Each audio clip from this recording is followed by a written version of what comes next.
welcome to part 2 of this case, all about the crimes of John Cant Smith. And I meant to say in part 1 that this was actually a listener request, so thank you to Jackie for recommending this case.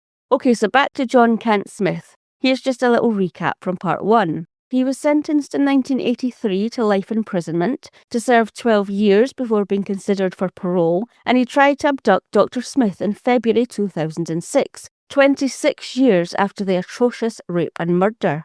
So maybe you think that he served his 12 years without incident, and then was paroled and had been living his life quietly and appreciatively after he had taken someone else's life. Well, you would be wrong, which all adds to the question everyone was asking in 2006. Why had this man ever been released from prison? Let's find out what he'd been up to since being sentenced to 12 years in 1983.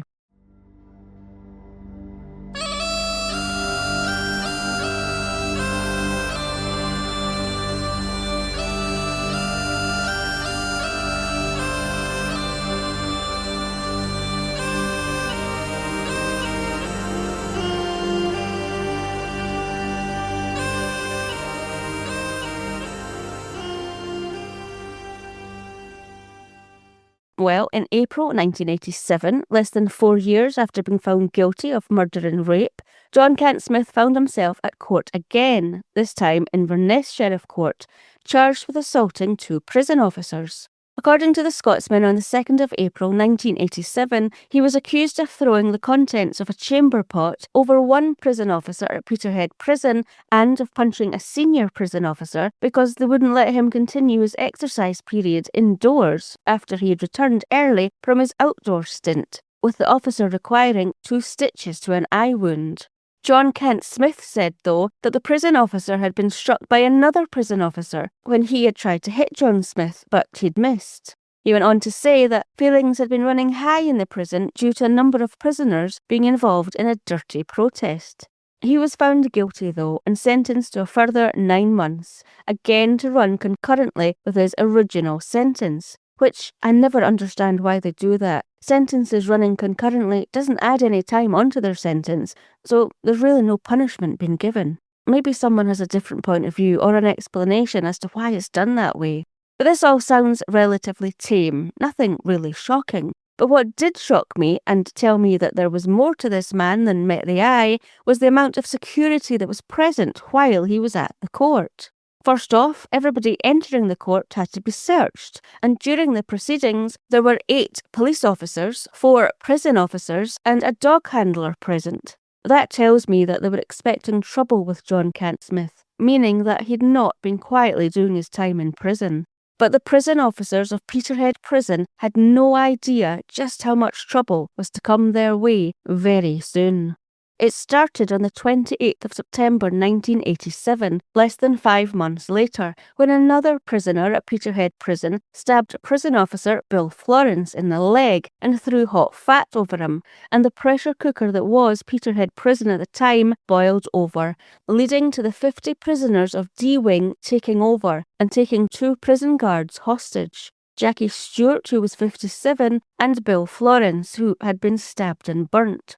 Bill was released a day later, but Jackie was kept for the full 5 days. And according to the Daily Record, on the 17th of October 2020, he was stripped, beaten, stabbed, threatened to be set alight, and paraded along the roof like a dog on a chain. At this time, according to the same Daily Record article, Peterhead Prison was home to some of Scotland's worst sex offenders and murderers, and conditions were extremely poor, with the prison being dubbed a prison of no hope. Balaclavas were made out of bandages, windows were smashed, fires were started, and makeshift weapons were brandished, which amounted to hundreds of thousands of pounds. While 3 prisoners initially instigated the riot, all 50 prisoners were involved. Many did give up quite quickly though, but others, including John Cant Smith, refused to give up and also played a huge part in the destruction, violence, and in keeping the riot going. It wasn't until 5 days later, when the SAS were eventually sent in, that the riot came to an end.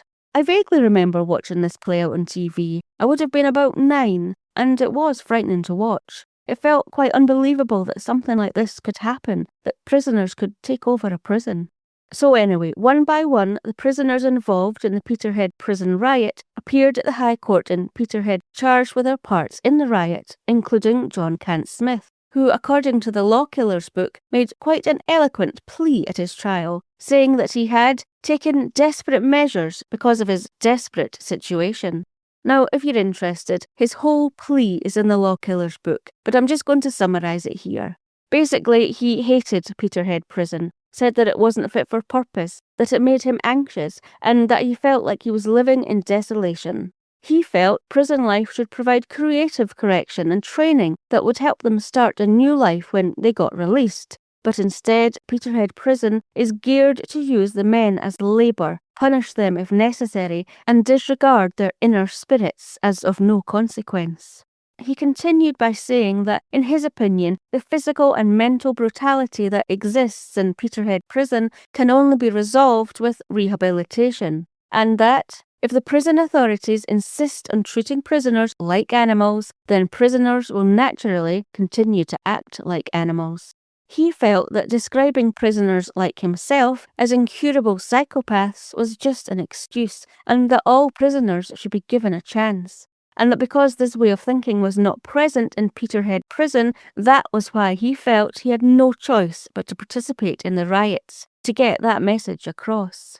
So I'm interested in what you think about this, before I tell you what John Cant Smith's sentence was for his part in the riots: rehabilitation.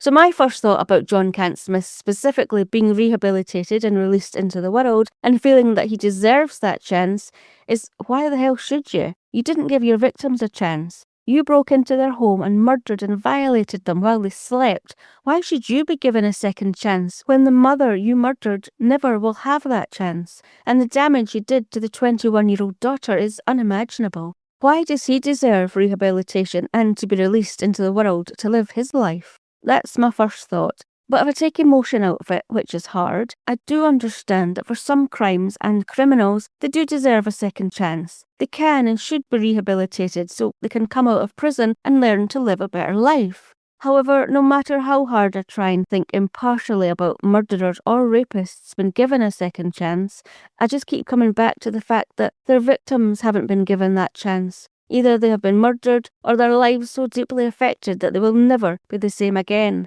I just don't believe those people should be given a second chance. So I guess it depends on the crime. For murder, personally, I think it should mean life. Not life, but if you spend a certain amount of time in prison, then you can apply to be released. That doesn't sit right with me. Not for a murderer, at least. But what do you think?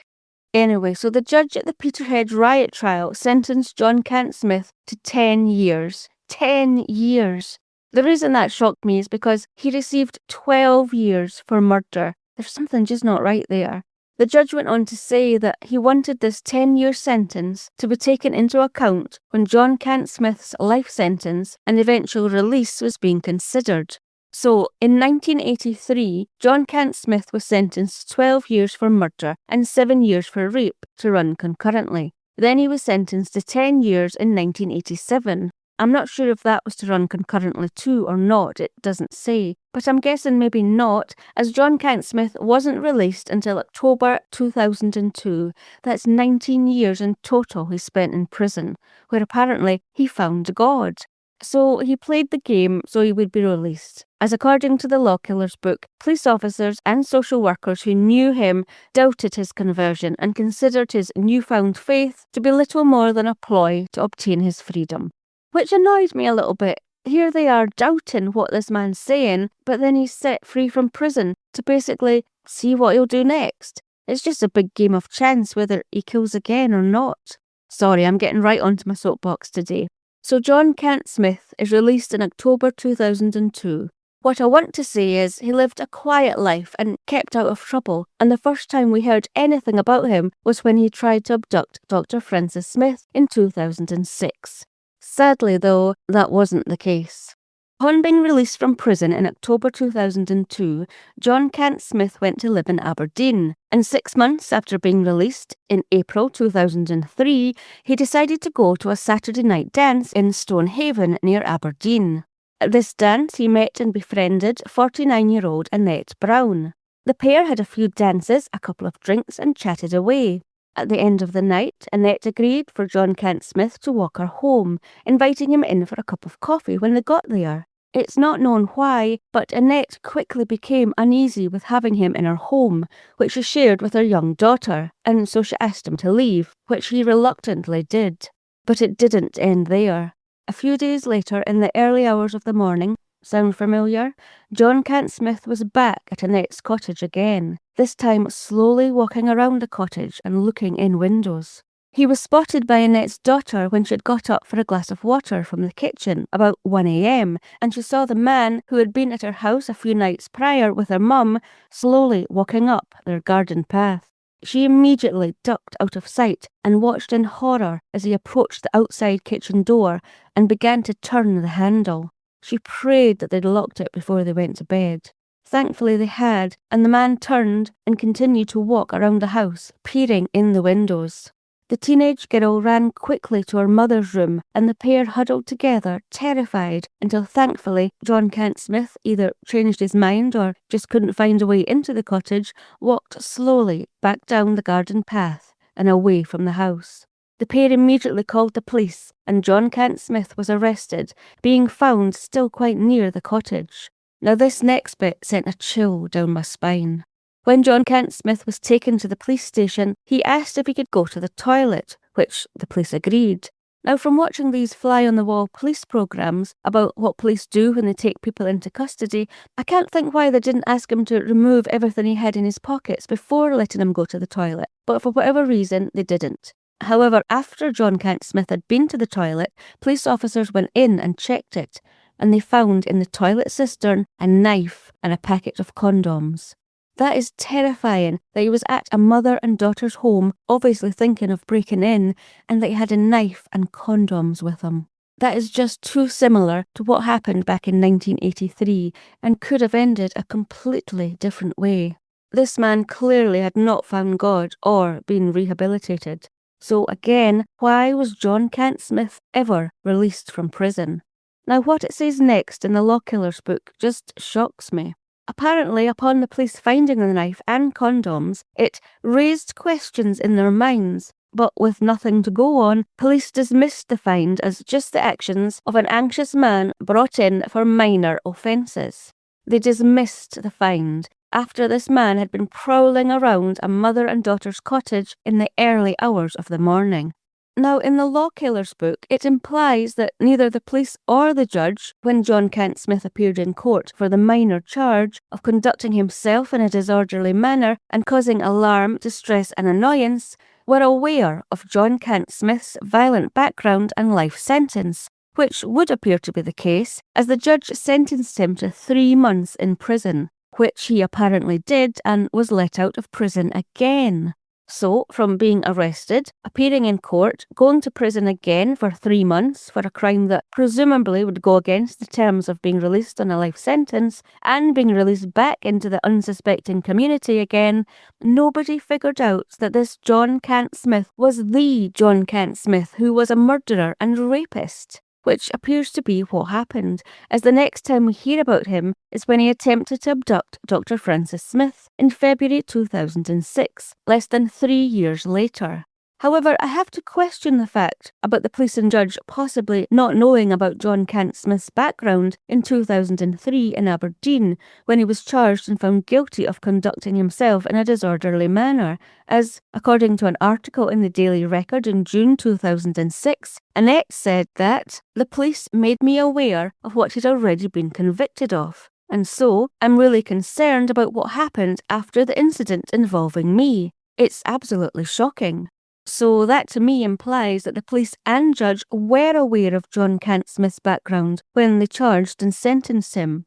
Either way, it's pretty shocking. Either they didn't know, and it shows just how disjointed the criminal system was, or is, that they didn't have a track of murderers and other criminals that are released on a life sentence, or they did know, and they gave a sentence of 3 months and let this man back out of prison again to mingle with the unsuspecting public, despite the very similar circumstances of his arrest that could so easily have gone another way. Plus, what about his probation officer? Were they regularly checking on him, and was he being monitored, or was he just being left to his own devices? Lots to think about there. So this quote from Annette in the Daily Record came after it was reported that John Cant Smith had tried to abduct Dr. Francis Smith, and Annette was contacted for her opinion on that, to which she replied, "I don't think he should have been out again, given what he'd done, and because of what happened to me." She wasn't alone in her thinking though. Politicians, women's groups, and Dr. Francis Smith herself were furious that he had been released at all from jail to attack again, many feeling that he should die behind bars. John Cant Smith's licence was revoked due to breaching his licence conditions when he was arrested for attempting to abduct Dr. Francis Smith in February 2006, and he was returned to custody. But would he stay there, as every prisoner has the right, by law, to receive a review regarding being paroled? Although an executive spokesperson said that John Cant Smith's recent custodial sentence could affect the timing of the new review to consider his suitability for release on life licence, and that, when John Cant Smith is eventually released, he will remain on life licence. John Cant Smith's defence counsel added that the life sentence licence would provide a safeguard for the protection of the public if he should ever be released from prison again. Well, that didn't work out so well previously. I've not been able to find out if John Cant Smith was ever released from prison again, but there have been no further reports or articles about this or him since then, which I hope suggests that he has continued to remain safely behind the bars. And that's the end of this episode. Don't forget to subscribe so you don't miss our very, very mini Halloween episode. It was written by my husband Peter, and I think he made it his mission to make it the shortest ever episode to be released. I hope you enjoy it. Next week will be a Scotland Then episode from 1983, and we'll be staying in the 80s for the next Scottish Murders episode, with the murders taking place in Ayrshire. We hope you'll join us for those upcoming episodes.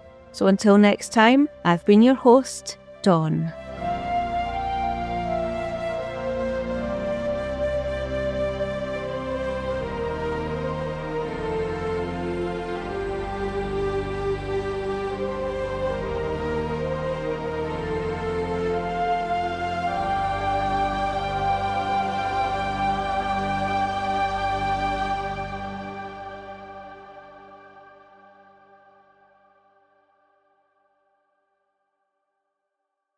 Scottish Murders is a production of Clurin Ton.